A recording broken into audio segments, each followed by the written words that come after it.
बाप रे बाप धधा के गइल बन लिया ओकरा के टुअरी के हैं आवेले तो हमार तो देख के ओकरा के दिमागे लहक जाला कहन का ओकर ससुरे में बास नहीं के का करे आवत यही जाए वो मर्द हमर नालायक बन कि बहिन बहिन कइले रहला ई न जानला कि सौतेली होई कब अपन ना बनी आई लेके तो ओकरा के लुगा देवे के पड़ी साड़ी देवे के पड़ी फिर जाई तो मिठाई द तो ठेकुआ बना के द तो हई द हम तो दे दे मगी उठा के कि जुड़ा जीहन लेके आवस गइल बन ली आवे नती हुआ कहाला में देखे दीदी हां कता आ जाओ तड़ी गजली न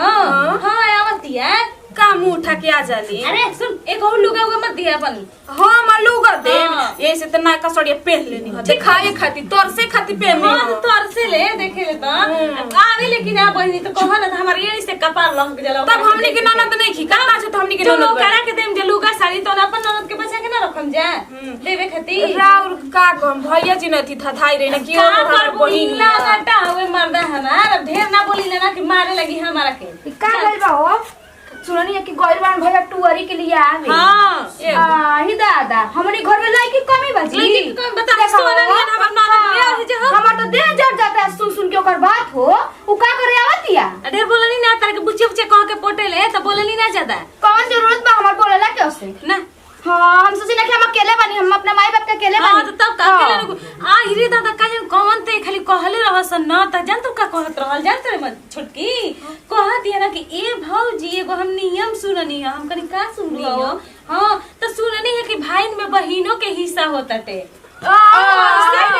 दादा कैसन हिस्सा हो मतलब ओकर मन के बात जाने के हिसाब नहीं कि सुन ले कि बैठे के जगह द ना तो सुतहु के जगह आदमी खोजे लगेला कहे के मतलब ई है ना कि तह लोग में हम हिस्सा लेब आइए हिस्सा लेब ध के हट के मुड़िया चूल्हे में लाना नहीं की देखत आवतड़ी चल अपन कथा कहां जा पागल गइल लिया ना लिया के आओ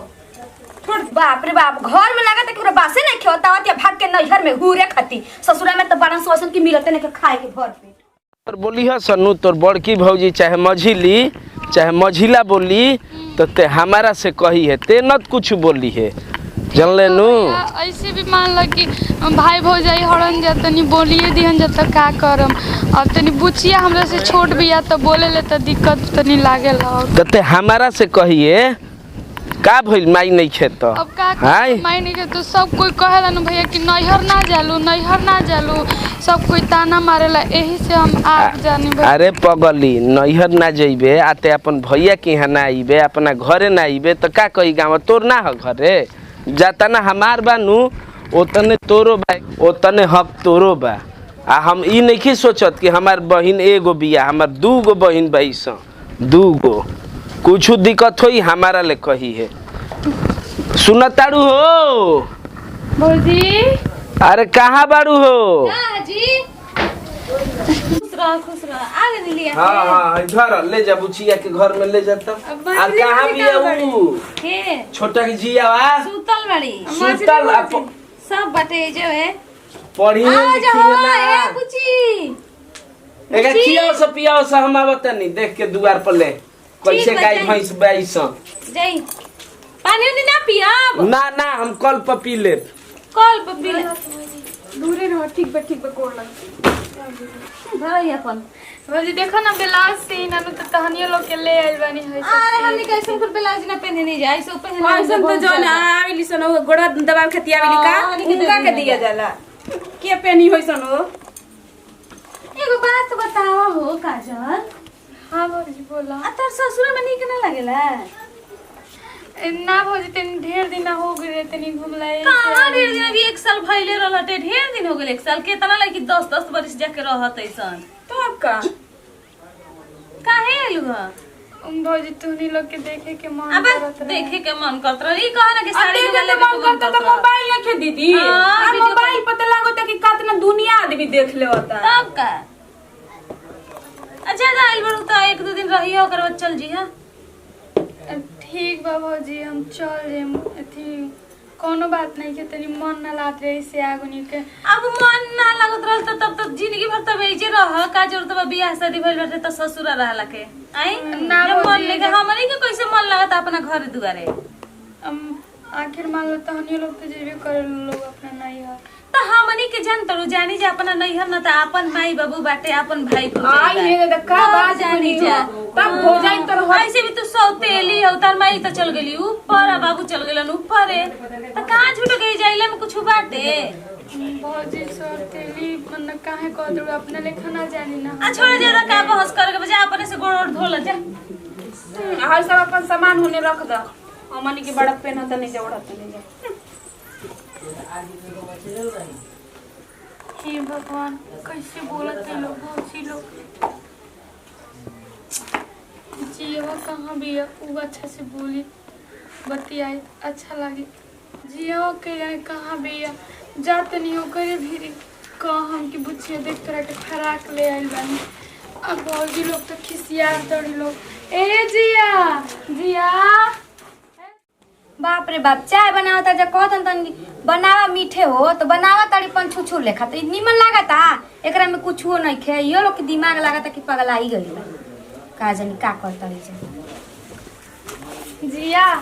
देखो लगता नहीं रे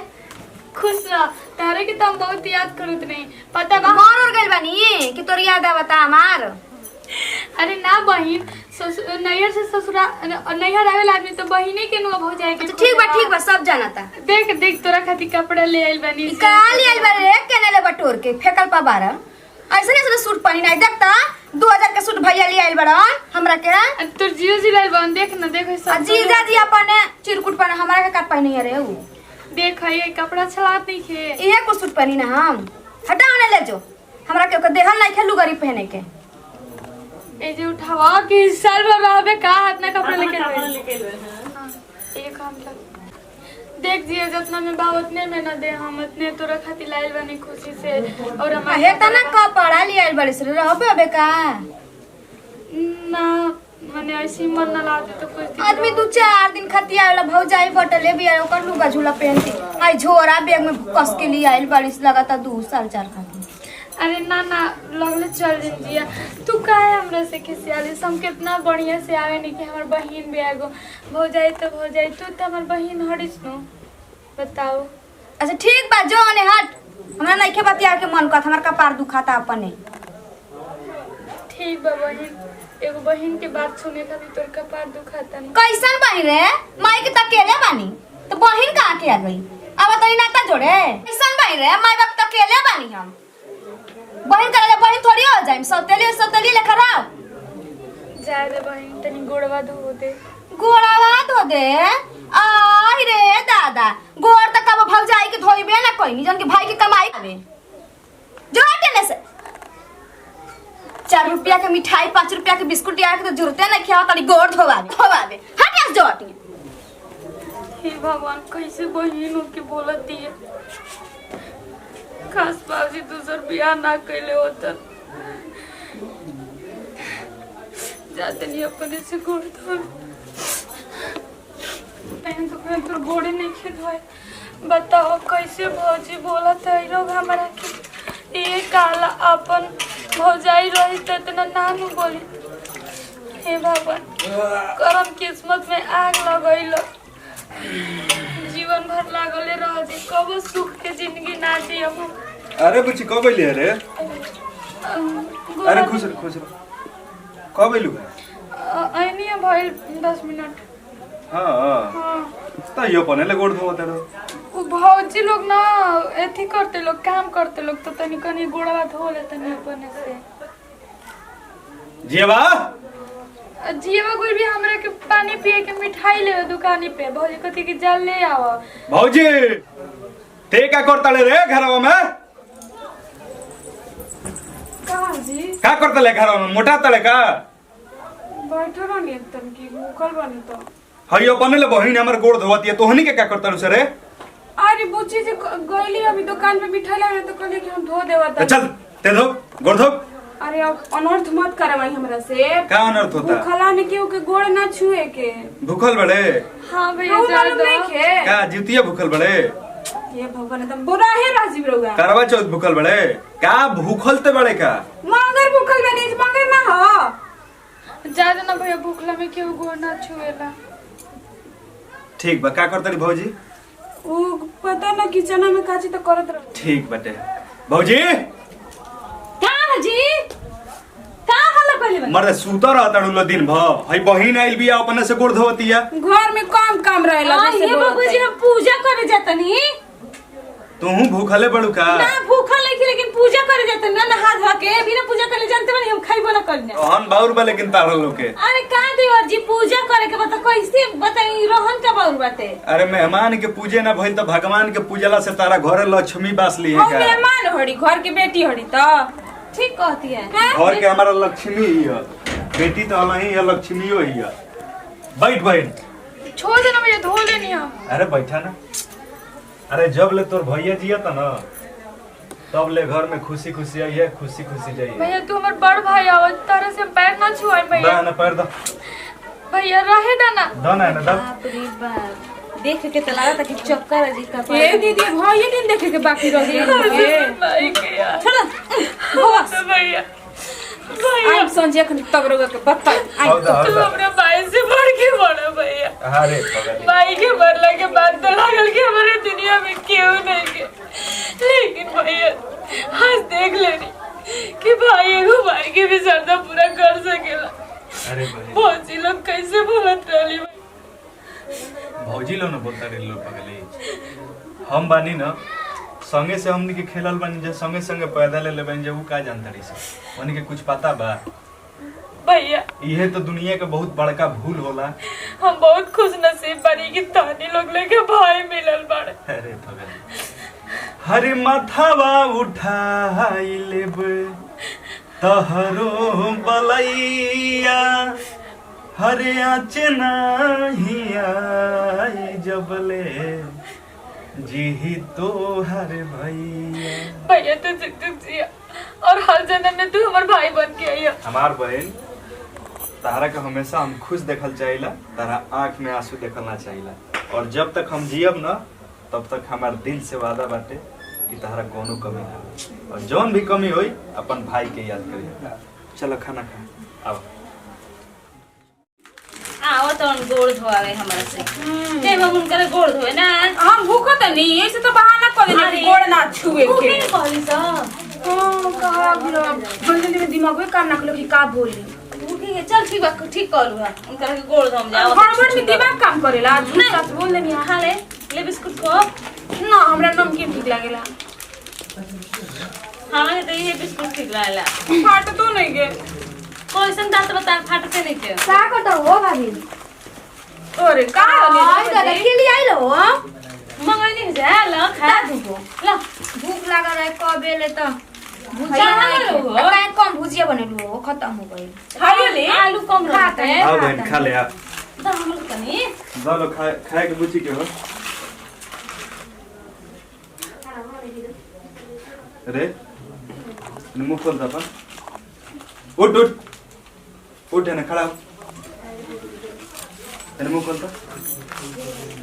खोल मुंह हो तो भैया तब खाला भूखल बालू चक्कर आवे लगी दादा गिफ्ट कर दे बुमा भूखा कहता नहीं मुंह खोल है ना सुन है ना मुंह खोल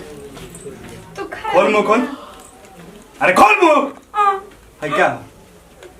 ते कहत ले कि हम भूखल बने रे अरे हम ही कहता नहीं भैया कि छोड़ देना क्यों सपरता झूठ भूखता ली बीमार हो जाएंगे हमारा बहिनिया के गोड़वा धोए कर वाला तो तोहनी के कहत ले से कि हम भूखल बने हौ कहत ले कि हम पूजा करे जाता नहीं हां दीदी इहे पूजा भूखल कर ह नहीं आ इहे पूजा का हैं पेट भर के अरे चंडाली तोरा के मन तो करत न कि जे मुआ देही हां जी काहे बहाना कइले अरे एकर में का कमी बा ई का हियो कौन चीज कमी बा एकर में कि काहे बहाना कइले है हमर बहिन ना हियो ते जान तो कि हमर बहिन ना हियो खाली 1 लाख से पैदा नहीं खींचा ले ठीक बा जान हमनी के ह और ते बहाना काहे कइले है ई बता हमरे के माफ कर दे दीदी खैले से हो बात करे के कदी रे भैया चल रे दीदी खा ले रे भौजी पे पगला गल बड़ा का भैया जैसे कि हम तेरा घर के लक्ष्मी यानी भाभियो तो घर के लक्ष्मी हड़ी जा। देख बहन हम ही नहीं कहत कि लक्ष्मी ना हरी तू लक्ष्मी ना हड़ो लेकिन लक्ष्मी के तो ऐसे दिखाई देता कि के लक्ष्मी है के ना हो हमरे के माफ तू कर अपना दे घरे खुद आके अपन पैर धो तड़ू ई अपने घरे तार पैर धोए से इनकार करके भूख के बहाना करती है कि हम भूखल बानी देख भैया ज्यादा ना हमरा के माफ कर दे दोनों के, हमरा माफ कर दे। अरे भौजी ऐसा कोनो अब बात ऐसे नहीं ना है। करो। साँझ पूछलू ना तब माफी के लायक न तू न ऊ और न हमार बहन, ये तीनों लोग नहीं खे। लेकिन भैया इंसान से एक बार गलती होखेला। हमनी के सोचत रही जा कि सौतेली है तो कबू हमनी के नहीं, हमनी के ननद तो है बड़ी। ये गलती ना हो, ये मन के भरम हो। तार लोग के मन के भरम जान तो का ह कि सौतेली ही है ये, लेकिन सौतेली ना ही है। हमेशा दिल में रहल बिया, हमेशा रही। आ कभी भी आँखी से इग्नोर कइलू लो तार लो ना करो तो फिर हमारा से ठीक ना होई। ज्यादा भैया ऐसे भौजी पे हाथ मत उठाओ करो। अब ऐसा गलती अब गलती करम ना तो रुक हमरा के दौड़ा दौड़ा के मारम। जाए दी अपन गलती मानती है ना, फिर काहे के एकई बात के कोसतनी। गलती है ना हो, हाँ तू बड़ू। हाँ बबुआ जी, हमरो के एहसास हो गइल कि हमहू गलती बानी। शायद हमनी के मन में ना कुछ पाप हो गइल रहल। हम हाथ जोड़ तने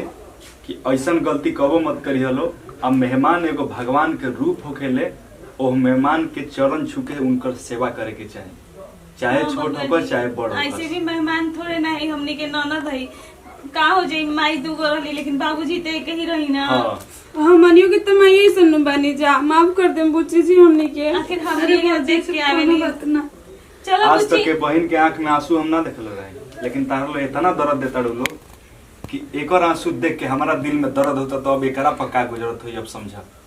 चलो अब खाना वाना दो एकरा के खिया। चलिए बुच्ची, चल दीदी खा ले।